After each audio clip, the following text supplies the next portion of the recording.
हमार नाम भइल तारा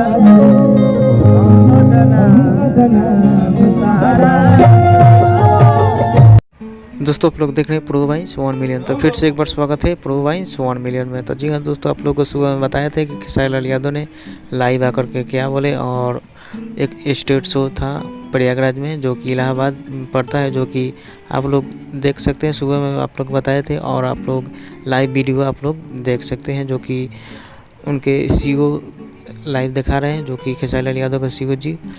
चलिए, ये अश्लील है, वो अश्लील है, जिसमें मजा आ जाता है ना वो अश्लील होता ही नहीं है। लेकिन लोगों को कैसे समझाएंगे?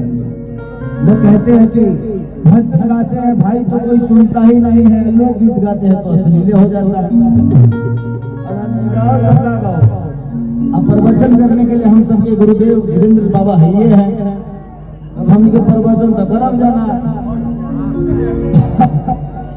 भाई दिखाओ। आज किस्सा चलता आज भगवती के है वाला पूजैया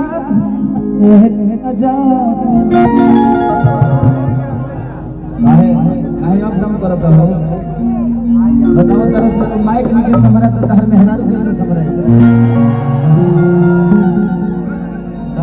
सारे समाज के मेहरारू दूसरा संग भागे से अपडेट नहीं करेंगे तो भागिए ना जाएगी। 1 2 3 4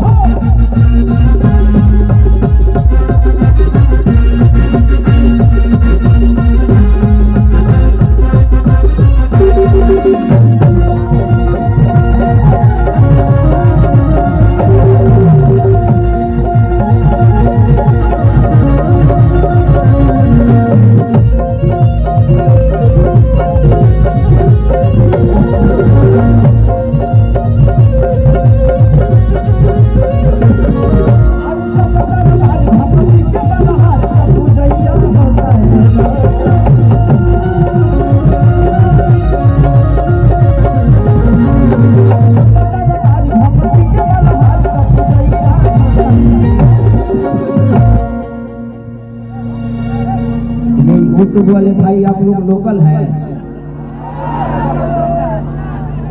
आगे बगल तो हर जगह बना तो हमारे के घरों में से ना गा वहीं फ्री होके ना गा सकल आदमी।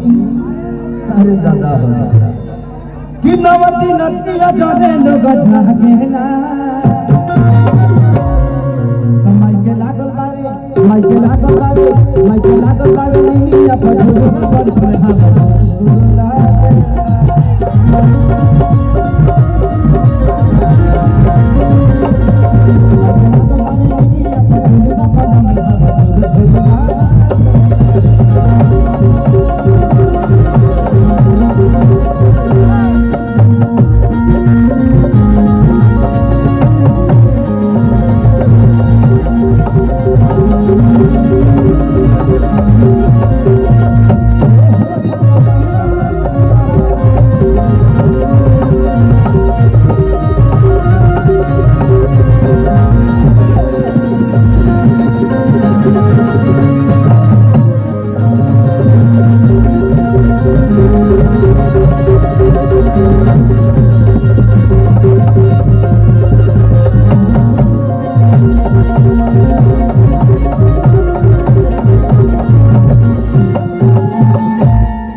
आशीर्वाद जी मैया झूल झूल कि कल साथ आया